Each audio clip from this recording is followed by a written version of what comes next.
So long as you always maintain a sense of exploration, you will someday find the way out. This is my hope.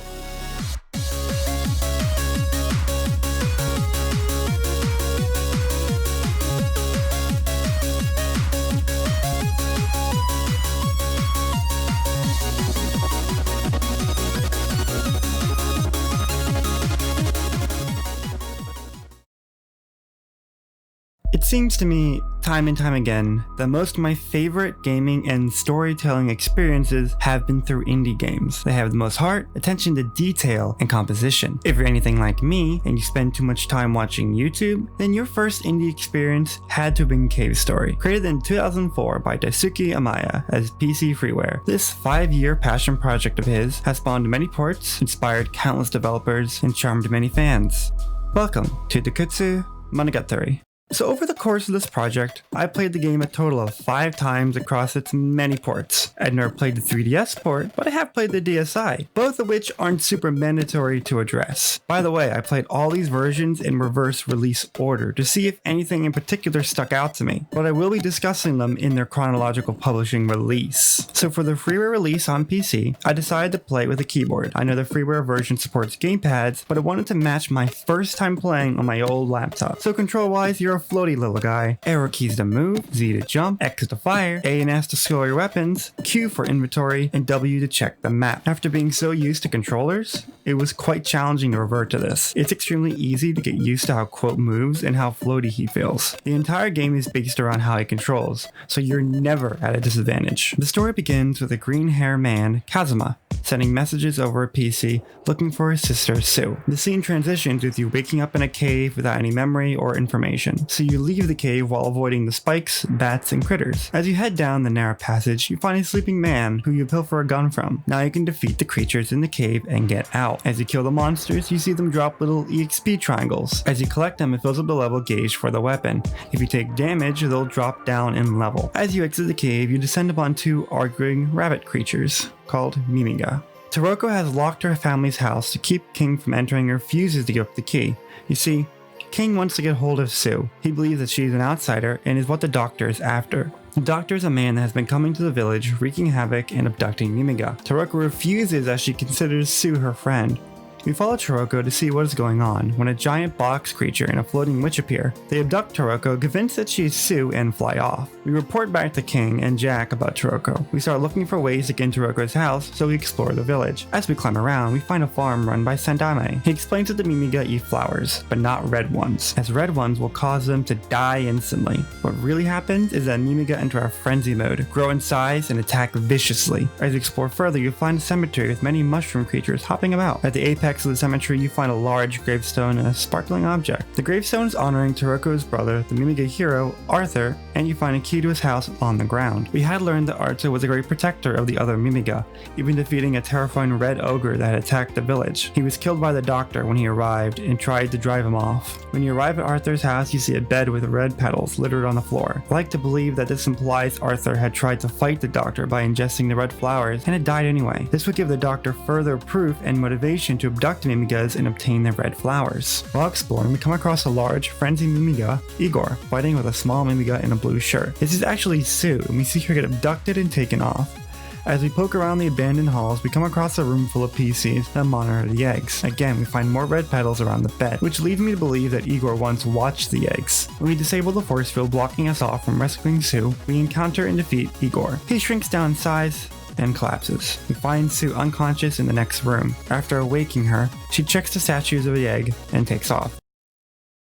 When we arrive back in the Mimiga village, we see that Jack and King have both taken Sue and put her in a cage. They plan to trade her to the doctor for Toroko's return. She instructs you to go to Grasstown and get her brother Kazuma back. So you meander on the Grasstown, help Santa the Mimiga get back into his house, get lipstick from Chaco, and find Kazuma and blow open the door to the building he's trapped in with a bomb. Professor Booster then shows up and tells you that you should come back to Arthur's house with him, and they take off in a pink motorbike. King releases Sue once he learns that the Mimiga are nothing more than tools of destruction for the Doctor. Professor Booster asks that you head to the sand zone and destroy the red flowers before the Doctor can get to them. As you arrive, you see someone with blonde hair run away from you. When you ascend and meet the robot Curly Brace, she pins you as a killer robot and attacks you to keep you from killing the Mimiga that she's been watching. After you defeat her, you reveal that you're not a killer robot and she's overjoyed. She offers you to trade your Polar Saur in for a machine gun. The machine gun is a fast-shooting weapon with a limited supply of ammo until it recharges. It also allows you to hover briefly in the air at full charge. One of the Mimiga children suggests that you bring along one of the white dogs with you. They belong to the witch Jenka and would likely appreciate its return. When you meet with Jenka, she refuses to give access to the storehouse with the red flowers, as she fears that blood will be spilled once again. She asks you to find and return her dogs to her. And each time you return a pup, she recounts more information of the past tragedy, of the Mimigas slaughtered by the robots, along with the Mimigas descended onto the surface. As you return the final dog, Balrog has already appeared and nabbed the warehouse key from Jenka. Jenka hands you a life pot and begs you to prevent the catastrophe from repeating. You trek your way over to the warehouse and see that Balrog, Misery, and have already beaten you there. It's never made much sense as to why they couldn't just warp into the storehouse like they usually do, but I like to believe that it has to do with some kind of magic from Jenka, keeping them away without the key. Before you arrive, Misery and the Doctor decide to test the red flowers on Toroko and summon her in. Balrog forces them onto her, and then King appears from the door and strikes Balrog. As Toroko begins to feel the effects of the flower, King lashes out in anger against the Doctor, only to be immediately struck down. When you enter the warehouse, Toroko begins to enter a frenzy and attacks you. Unfortunately, you must kill your friend, or be killed yourself, as Toroko is not a friendly boss for first-time players. So you defeat Toroko, and she returns to her normal form, before collapsing to the ground and disappearing. You walk over to King on the ground. He begs you for vengeance, and gives you his blade before dying as well. The grief you feel is immeasurable, and without him or the hero Arthur, the Mimiga are lost and alone. King knew he failed his people, but he couldn't fail Arthur again and let his sister perish. Tragically, his courage led him to his death. And what's wrong when I said the flower petals in Arthur's house were from Arthur? They were likely from King. Pixel stated once that King's red eyes were indicative of him strengthening himself with them, and he might have cooked the flowers to subdue the effects, which would explain why he's so angry compared to the other Mimiga, but it doesn't explain why he's surprised that the Doctor wanted to use them as weapons. As you leave behind your defeated friends, Balrog comes down and immobilizes you. Misery appears and casts you into the labyrinth, and in her excitement, sends Balrog as well. When you wake up, you are surrounded by a few robots who have also been sent by Misery. These are the killer robots that have been trapped here since the previous tragedy. You make your way to the top of the room and open the door. You and the other robots leave the room only for the others to be destroyed by a beetle creature. You learn up ahead from a beetle named Chaba that they're called Gaudi. The Gaudi were placed here by Jenka in order to protect something. Unfortunately, they don't really remember what they're supposed to be protecting. You find Curly sick in a bed being tended to by Dr. Garo and Nurse Hasumi. Curly has fallen ill after being sent here by Misery, and the doctors ask you to retrieve some medicine from the old clinic. However, this room is haunted by a ghost named Pooh Black. This creature resembles Balrog and goes down very easily with King's blade. When you turn up the cure-all, you give it to Curly and head off through the labyrinth. Not too far ahead, you come across a robot called a Monster X. The blade makes quick work of this creature, as King's spirit comes to life to help with a barrage of swings. The next chamber has a large crevice between you and the other door. In a flash, we see Professor Booster fall from above and down to the hole. Upon heading down the hell, Professor Booster informs you that the Doctor and Misery have taken the last of Mimiga in the village, along with teleporting him down here. He gives you his invention, the Booster version 0.8, before begging you to save Sue and escape. He then dies like your friends had. Up ahead, Curly is waiting in the chamber for you to come along. There's a large boulder in the way and she needs your help to move it. Balrog then comes crushing down and makes a mess of things, and Curly, meeting him for the first time, thinks he's here to help. After your final fight with a giant bar of soap, he decides to help move the boulder and gives you a powerful missile upgrade. This can be seen as a turning point for Balrog, as he's been pushed around a few too many times by Misery. The final hall of enemies in the labyrinth awaits you. As you, Curly, and King tear through countless gaudy eggs, and even gaudy spirits, you reach the end of the labyrinth. You and Curly fiddle with some locked doors and reach the core room, the center in the island. Around the room, you're surrounded by broken down and rusted robots. When Curly interacts with one, it issues warning messages, explodes, and temporarily knocks her down. The giant core comes to life and starts to attack. The core casts enemies, sends powerful energy blasts, and raises and lowers the water in an attempt to drown you. When your final shot defeats the core, the island begins to tremble. The Doctor and Misery appear, and you learn that the core had been holding the island in the air. All Curly cares about is the safety of the Amiga children, but she gets no answer. They teleport the core out of the room so they can keep it frozen and the island from falling. The room fills with water, and as you start to lose air, you frantically look for a way out while Curly stares off into the abyss. When your air runs out, the screen goes black. But rather than perish, you receive an air tank. When you come to, Curly is lying on the ground unconscious. Unable to carry your friend or save her, You leave her behind. The door slams behind you as you leave Curly the rest along with the other robots. Your solo trip through the waterways is filled with little critters, spikes, and a rest house for you to stop by briefly. On your exit through the artery of the island, you're met with a giant shark named Ironhead. If you can defeat him without taking damage, you'll be awarded with an alien medal. Referencing Pixel's previous work, Ika-chan. The waterway spits you back out in the lake in Enemene village. Now that everyone's been captured, it's a quiet and empty town. The only place to go is Arthur's. The computer in Arthur's house asks you to meet him in the egg corridor. When you arrive, you see destruction everywhere. The local robots tell you there was a huge explosion. As you trek the unstable room, you dodge hordes of undead dragons and falling debris. You see an egg that's been maintained and hatched, leading me to believe that the corridor's explosion was either caused by the egg hatching or us defeating the core and nearly bringing down the whole island. Kazuma appears and fills you in on the details. He plans to fly away with the dragon and escape the island, abandoning everyone. If you go along with Kazuma, you end the game early. It makes perfect sense for Kazuma and Quote to flee. Professor Booster, Toroko, King, and Curly are all dead. Balrog is trapped in the labyrinth, and Sue is nowhere to be seen. You failed all these people, and are at your lowest. Running away and hiding is a fitting end for a depressed Quote and a cowardly Kazuma.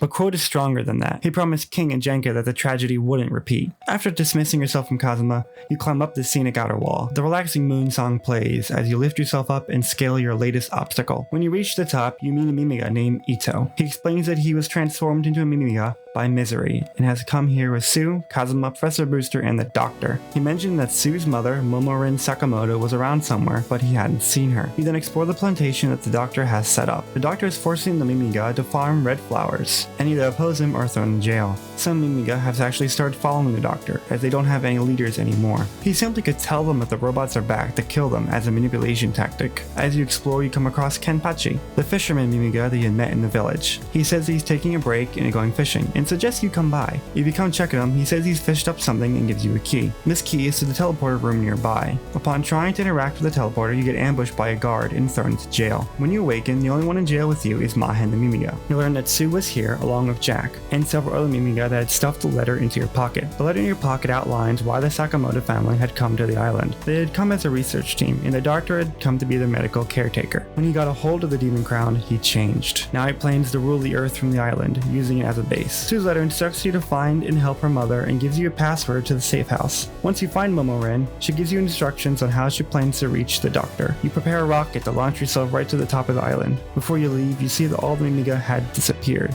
Fearing the worst, you press on. When you reach the balcony, your worst fears have come true. You're immediately dodging Rabbit Mimiga and ducking to the rest house. I can only assume the Doctor has begun building his Mimiga army. As you make your way to fight the Doctor, Misery gets in your way. She's an easy way to lose a lot of health on your first fight. As Misery flees, you ascend higher, in a room full of cages and flowers. The Doctor is harnessing the power of the red flowers. As the caged Mimiga watch, he reveals the red crystal. He has concentrated the red flowers so the human can take advantage of them. With the power of the Demon Crown, the Doctor begins to attack. He flies around the room throwing red energy blasts, only to be struck down with a barrage of your attacks. The Doctor then loses himself and becomes enraged. Much like the Mimiga, he loses control and attacks in a frenzy.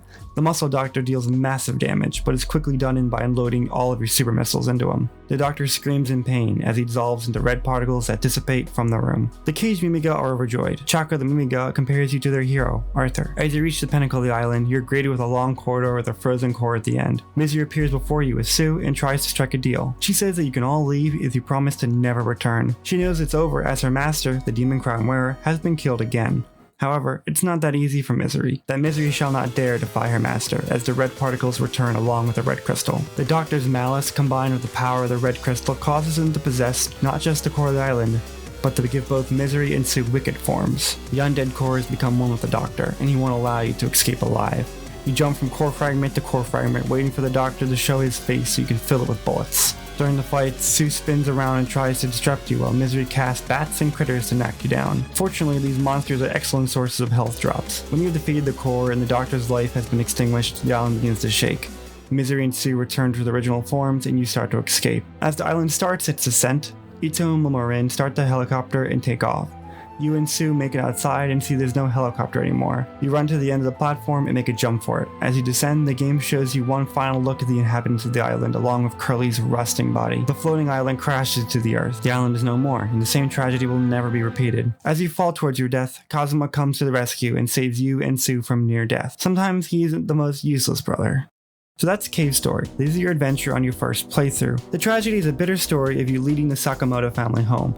Along the way, we defeated the Doctor and stopped him from using the feral Mimiga to attack the Earth. However, we lost Professor Booster, King, Taroko, and Curly along the way. Is there any way we could save our friends? So in Cave Story, there are 3 main endings. The bad ending, where you leave with Kazuma and abandon everyone. The good ending, where you stop the Doctor and escape with everyone, but the island crashes into the Earth. And the best ending, where you stop the Doctor, save Booster and Curly, and keep the island from falling. This stops the tragedy from ever repeating. There's also 2 side endings where you can get a Curly story, which includes a good, bad, and best ending. It has different dialogue and flavor text, and the Mimiga mask ending, where it's just a good ending but with the Mimiga mask. That flavors text and wearing the mask during the credits. But you have to fight the core without the booster, so it's kind of hard to do, honestly. Alright, so I'll explain to you how to get the best ending in Cave Story. It's not the most airtight design, as I'd argue that it's more awkward to figure out than it should be. I know most people look up a guide, so I don't blame them whatsoever. So firstly, you're going to want to save the Polar Star for after you defeat the core. I know it's tempting to trade it for a machine gun from Curly, but trust me, the weapon we get is far better. Fast forward to when we are exploring the labyrinth and we see Professor Booster fall down into the crevice.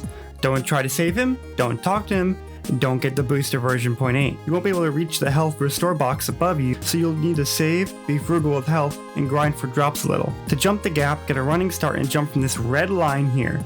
You'll make it over no problem. And at the end of the labyrinth, right before you and Curly fight the core, you will want to collect the tow rope from the bottom right of the screen. After you defeat the core and Curly sacrifices herself for you, you can carry her on your back. Once you're exploring the waterways, make a quick stop at this house. You're going to want to drop Curly off in the bed, check the PC, check the bookcase, drain Curly of water, let her talk, and then let her go to sleep. Then pick her back up and take her with you. After you defeat Ironhead in the artery, she'll float off. When you wake up back in Mimiga Village, you'll want to head back to Arthur's and Professor Booster will appear. He will present you with his life's work, the Booster 2.0. If you think this is all far-fetched, I'll get to that, don't worry. At this point, you should ascend to the top of Mimiga Village, back to the cave where you began your adventure. When you bring the Polar Star to the Hermit Gunsmith in the first cave, he will at first take it back. Then he will lament on its use and upgrade it to its full version, the Spur. Rather than requiring XP to reach level 3, it only needs to be charged. Then it fires a long beam of energy. This weapon will make the game much more manageable. Fast forward again to the plantation. While you washed up in Mimiga Village, Curly has appeared in the plantation and is being watched by Cthulhu. While she has lost a memory of you and everything that happened, the Cthulhu mentions a way to restore her memory. If you travel back to Mimiga Village from the teleporter, you can visit the cemetery. The Cthulhu said all you need is a specific mushroom. After searching around, you'll find a door that you couldn't reach before. Inside is a mushroom named Ma Pingyong. If you answer properly, you'll convince Ma Pingyong to give you a mushroom badge. You realize that this is useless and you challenge it to a fight. After you defeat and collect the purple mushroom, you'll take it back to Curly and feed it to her. She'll restore her memory completely. She reveals why you two came to the island in the first place. Last time the tragedy of the Demon Crown occurred, the world had sent over robots to defeat the rabid Mimiga. However, you were tasked with destroying the Demon Crown.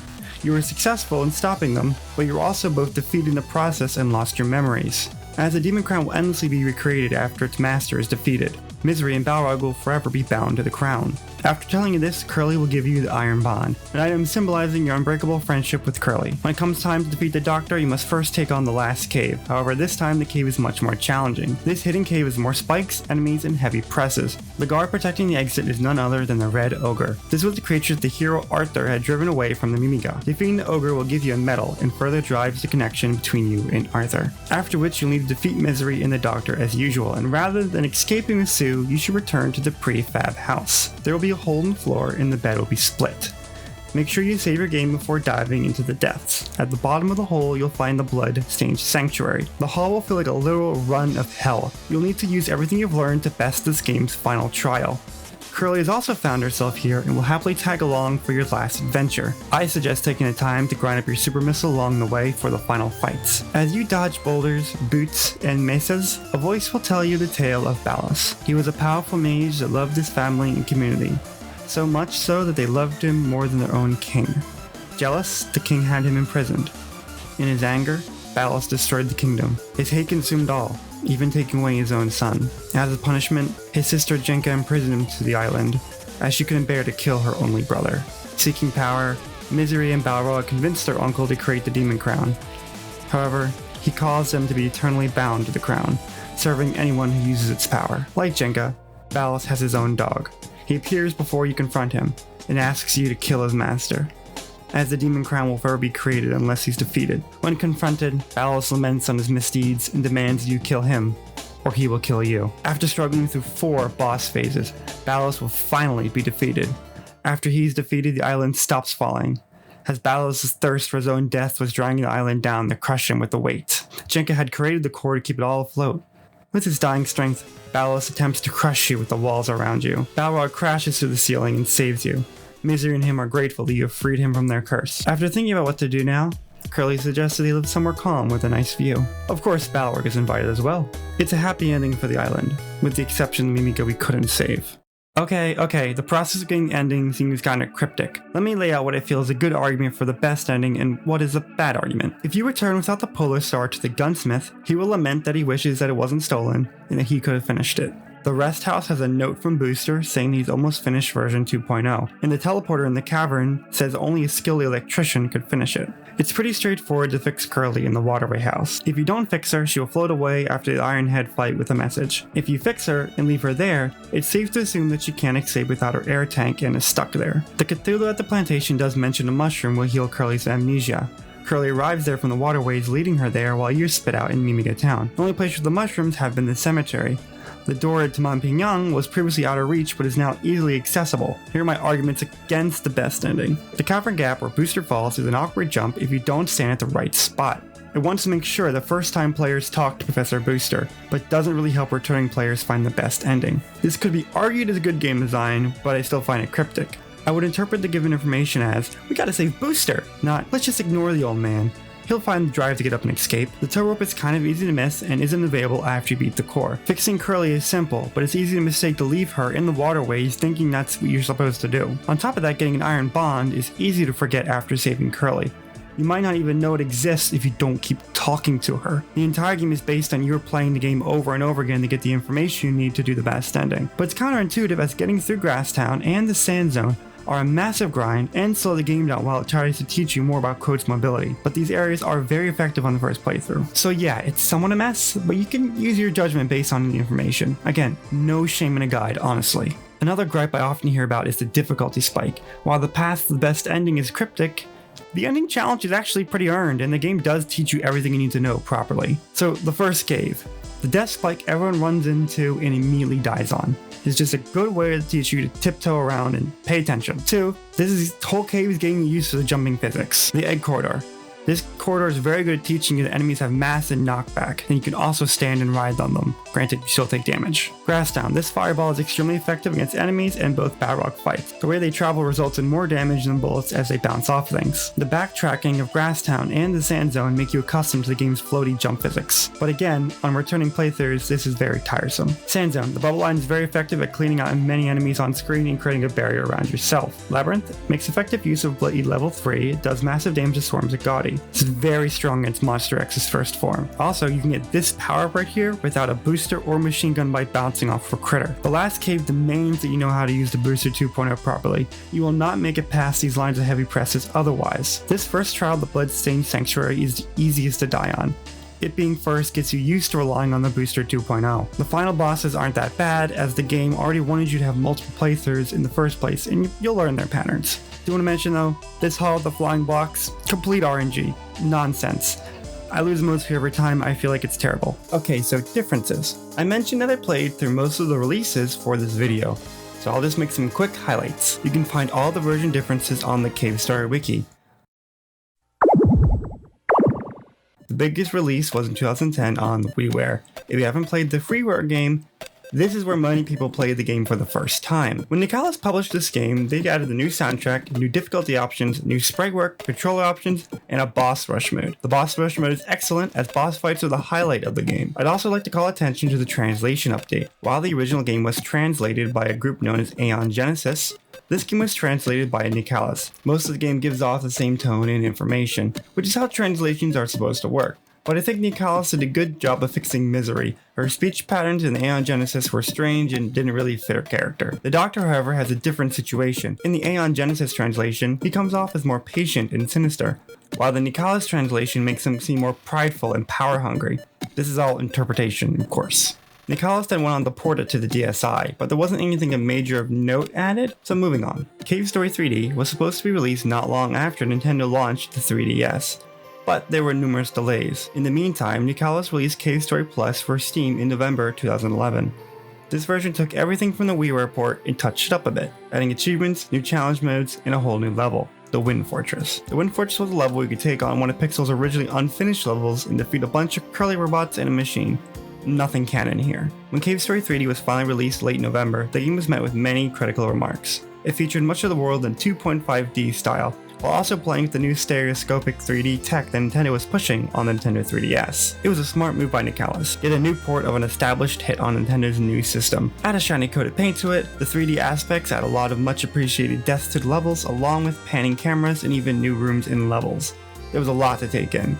Unfortunately, there were features that Plus had added recently that should have been in this release. The next year, Nicalis released a version on the 3DS in the classic style yet again, like the DSi port. However, this one brought back challenge modes. And the final and best port of Cave Story has been on Nintendo's Switch. In June 2017, Nicalis released a physical version complete with a soundtrack disc, a booklet, a versatile cover art, and a cute keychain.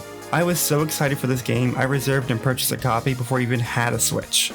This version had everything from the previous editions, obviously without the 3D models and stereoscopic 3D. Other additions include more soundtracks, new challenge modes, water effects, lighting effects, animated character portraits, 2-player, and 16:9 resolutions. The best stuff they added were the abilities to skip all the cutscenes and dialogue, carry 2 jellyfish at once, and carry all 5 dogs in a stack. Thank the Lord. Stepping back a bit to Cave Story 3D, I think this version is very well done, and I think it could have been even better if it had more polish, as Pixel had just quit his job to work full-time on this. As I mentioned, Nicalis and NIS America were very smart to release this game while the 3DS library was pretty empty. In 2011, there was really only Ocarina of Time 3D, Mario 3D Land, and 10 Dogs Plus Catch, Star Fox 64 3D, Outwings Resort, and Mario Kart 7. If this game was ready and completed in summer of 2011, this game would have gotten much more attention. Much of the depth added to the experience overall. The Dragon Eggs no longer have the PC and ID card inside. They're in the chamber out on the outside of the egg. I feel this makes much more sense. Areas like the cemetery getting depth gives you much better argument to come back when you're hunting for the memory cure for Curly. Some places like the sand zone have aesthetic changes. For instance, there's no skulls in the sand pits, indicating that they're sand crocs. Now there's a giant symbol on the wall. The other major addition is that Nicalis added new rooms for certain levels, such as the labyrinth. The best one is after you defeat the Doctor. You have to fight your way through many rabid Mimiga. I feel this adds a lot to what happened to the Mimiga that suddenly disappeared before you confronted the Doctor. After all, we don't know what happened to the Mimiga like Jack after he was captured. They also had a feature where you can play as the 2D character sprites. While this is cool, I think it would have been better if they used their sprites from their WiiWare release. Nitpicking wise, this release has a slight frame rate stutters in areas like the waterway. This version only ran at 30 frames per second in the first place, versus the 60 FPS in all the other versions. Nicalis should have released an update at some point for this title, but didn't. I understand why. At the time, it was very common for console creators like Nintendo and Microsoft to charge for updates to be issued to games. Alright, so Cave Story is a game that's been released on many different ports. And with the Switch being the definitive version of the game, what do I feel Nicalis should add to the games at this point? Firstly, update Cave Story Plus on the Steam to at least match that of the Switch release. They even share the same name, so it's kind of silly honestly. I don't care if you feel you need to raise the price a little. Cave Story on the Switch is worth the $30 for the physical edition. The Steam edition is still 4x3 while the Switch rocks at 16:9. The Steam version also needs things like the achievements fixed. There are 76 achievements and there are several broken ones. I beat the game with the Mimiga mask and I didn't get the achievement. I don't think the game needs 76 achievements anyway. They could have dialed it back. Apparently the game used to work on Mac, but they don't advertise that on their Steam page anymore, so I won't berate them for that as much. I would really like it if everyone that enjoys Cave Story would let Nicalis know that we would like to enjoy the current version of the game on Steam as well. The Switch version already contains graphics for other controller inputs. If they're going to continue to sell a product, they should be maintaining the legacy that it deserves. The soundtrack has always been what keeps me coming back to this experience. The Switch version seems to be the most complete version. The Switch version even comes with a soundtrack mini-CD. The remastered soundtrack is composed by Danny Baranowski from Super Meat Boy. And the new WiiWare tracks that are composed by Jan Verdehusen, it sounds kind of funky, and a few tracks are downright awful on the original release on the WiiWare. This was caused due to an error in the mixing and balancing from a programming error. The European port and a later patch fixed this issue.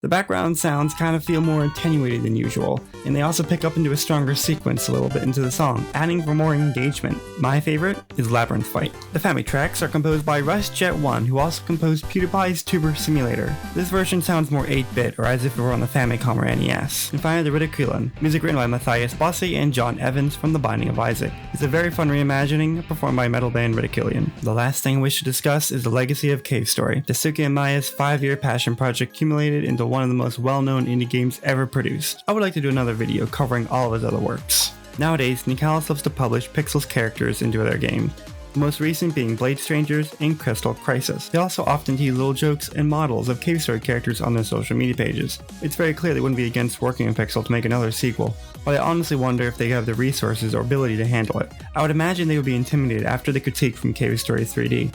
That said, the ports have always been very true to the original release, including many of the original secrets hidden in the freeware. The first port is actually going to be done by Very Interactive back in 2007 for the Sony PlayStation Portable. However, development fallen through and the company has ceased to exist. If you go onto the Cave Story fan site, you can find many other ports that the community has made for other platforms. If you wanted to get into speedrunning, don't worry. The Switch version as well as the original are still actively played.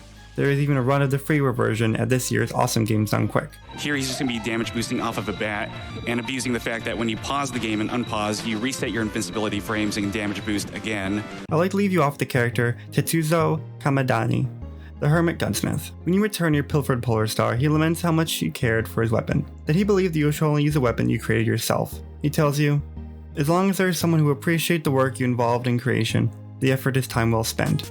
To this end, I will continue to create for as long as I can. I like to believe this is Pixel's own self-insert into his game, reflecting on his history of creating games for his fans. Amaya's words have always inspired me to keep creating, no matter how challenging it gets. This has been Saffron. Thanks for listening.